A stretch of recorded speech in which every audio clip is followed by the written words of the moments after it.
নমস্কার বন্ধুরা, আমার ঘর সংসার চ্যানেলে আপনাদের সবাইকে জানাই অনেক অনেক স্বাগত, অনেক অনেক ভালোবাসা। তো আশা করি আমার প্রিয় বন্ধুরা আপনারা সকলে ভালো আছেন, আমিও ভালো আছি বন্ধুরা। তো আজ হচ্ছে মঙ্গলবার, আর এখন শুরু করলাম আজকের ভিডিওটা। আজকে কিন্তু খুব সুন্দর একটা ভূতের ঘটনা শেয়ার করবো আপনাদের সাথে। তো চলুন পুরো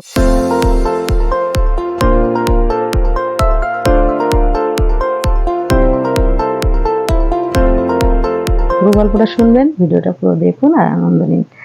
তো বন্ধুরা, একজন তান্ত্রিক ছিল। সেই তান্ত্রিকের তন্ত্র সাধনায় দরকার ছিল একটি গায়ে হলুদ হয়ে যাওয়ার পরে যে মেয়ে মারা যায়, সেই মেয়ের মাথার খুলি, সেই মেয়ের আত্মা আর কি, আত্মার দরকার আর মাথার খুলিটা দরকার। তো সেই তান্ত্রিক কিন্তু অনেক দিন ধরেই এই অপেক্ষায় ছিল যে সেরকম মেয়ে কোথায় পাবো, যে এরকম গায়ে হলুদ হয়ে যাওয়ার পরে, মানে গায়ে হলুদ হবে তারপরেই মারা যাবে মেয়েটি, তার হাড়, মাথার খুলি আর তার আত্মাকে সে বসে এনে তার তন্ত্র সাধনা সিদ্ধ করবে।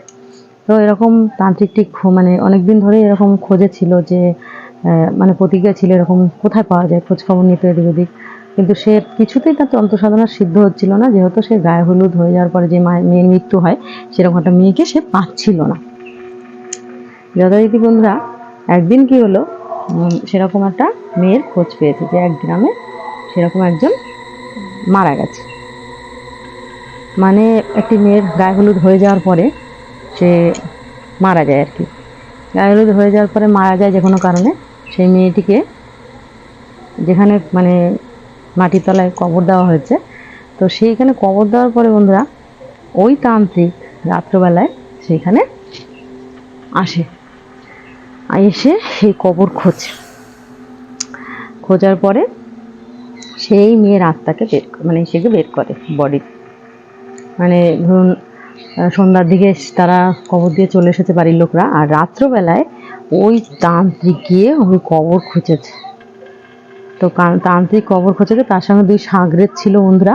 তারাও কিন্তু একা তো অত বড় কবর খুঁজে তারপরে সেই মেয়েকে বের করা সম্ভব না, তার লাশটাকে বের করা সম্ভব না। তো সেই শ্মশানে গিয়ে সেখান থেকে কবর খুঁজে একদম গেছে মাঝরাতে, রাত যখন 2টো বাজে তখন তার দুই সাগরেদকে নিয়ে সে যায় ওই কবরস্থান খুঁজে, মানে যেখানে কবর দেওয়া হয়েছে মেয়েটাকে, সেই কবর খুঁজে মেয়েটির লাশ বের করে। তো বন্ধুরা, যখন সে মেয়েটির লাশ বের করে হয়তো হাড়গোড় বা নেওয়ার চেষ্টা করেছে, সদ্য সন্ধ্যাবেলায় মেয়েটাকে ওরকম কবর দিয়ে এসছে। তো সেইখানে কি হয়েছিল তাদের সাথে বন্ধুরা, পুরো মানে এতটাই সেই মেয়ের আত্মাটা ভয়ঙ্কর হয়ে গেছিল। যার বিয়ের পিড়িতে না বসে তার গায়ে হলুদ হয়ে যাওয়ার পরে মারা যায়, সেই মেয়ের আত্মা কীরকমই মানে একটা অতিরিক্ত আত্মায় পরিণত হয়। তো সেই আত্মা ওই তান্ত্রিক আর তান্ত্রিকের দুই সাগরেদকে বন্ধুরা এতটা ভয়ানক মৃত্যু দিয়েছে যে আপনাদের শুনলে রুহু কেঁপে উঠবে। তান্ত্রিককে মেরে পুরো ওই ওই কবরস্থান যে শ্মশান, সেই শ্মশানের উপরে একটা তেঁতুল গাছ ছিল পাশেই, সেই তেঁতুল গাছের ডালে ঝুলিয়ে দিয়েছে তান্ত্রিককে মেরে। তান্ত্রিকের হাত একদিকে, পা একদিকে, পুরো ছিঁড়ে ফেলে দিয়েছে। আর তান্ত্রিকের ওই দুই সাগরেদকে বন্ধুরা পুরো কবরের মধ্যে মাথাটা আর বডিটা বাইরের দিকে, অন্যদিকে মাথা ঘুরিয়ে দিয়েছে, মানে পুরো ঘাড় মুটকে দেয় বলে না, সেই ঘাড় মুটকে দিয়েছে। তো এতটাই মানে নৃশংসভাবে মৃত্যু হয়েছে তাদের তিনজনারই। মানে সকালবেলা উঠে যখন গ্রামবাসীরা দেখছে, তাদের রুহু কেঁপে উঠছে।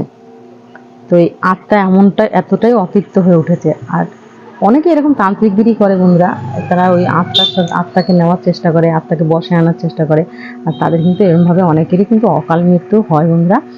তো সেদিনকার কিন্তু সেই তান্ত্রিক আর তাদের সাগরেদ, মানে দুই সাগরেদকে ওই মেয়েটির আত্মা ওইভাবে মেরেছিল। গায়ে হলুদ হয়ে যাওয়ার পর একটা মেয়ে কত আশা, কত স্বপ্ন যে আমার বিয়ে হবে, আমার সংসার হবে, তারপরে যদি তার সংসার না হয়ে তার মৃত্যুবরণ করতে হয়, ভগবান তাকে তুলে নেয়, তাহলে তার অতিরিক্ত আত্মা তো এরকম করবেই। তারপরে সেই লাশকে খুঁজে বের করে তারা তন্ত্র সাধনা করবে, তার হাড়গোড়, তার আত্মাকে বসে আনবে। সে তান্ত্রিককে বসে আনবে, তান্ত্রিককে একেবারে দিয়েছে জন্মের তরে শেষ করে। তো বন্ধুরা, এই ঘটনাটি ছিল বাংলাদেশের পাথর কাটার ঘটনা, আপনাদের সাথে শেয়ার করলাম। অনেক বছর আগেকার ঘটনা, আমার ঠাম্মার মুখে শুনেছিলাম, তাই আপনাদের সাথে আজকে শেয়ার করলাম। গল্প কেমন লাগছে অবশ্যই আমাকে কমেন্টে জানাবেন। আর আপনার প্লিজ একটু বেশি বেশি করে বন্ধু সাপোর্ট করবেন আমাকে, আপনাদের সাপোর্ট ভালোবাসা একমাত্র কামনা। তো আজকের ভিডিও এখানেই এন্ড করছি। সকলে সুস্থ থাকবেন, ভালো থাকবেন, আর চ্যানেলটা যারা সাবস্ক্রাইব করেন সাবস্ক্রাইব করে আমার পাশে থাকবেন। টাটা।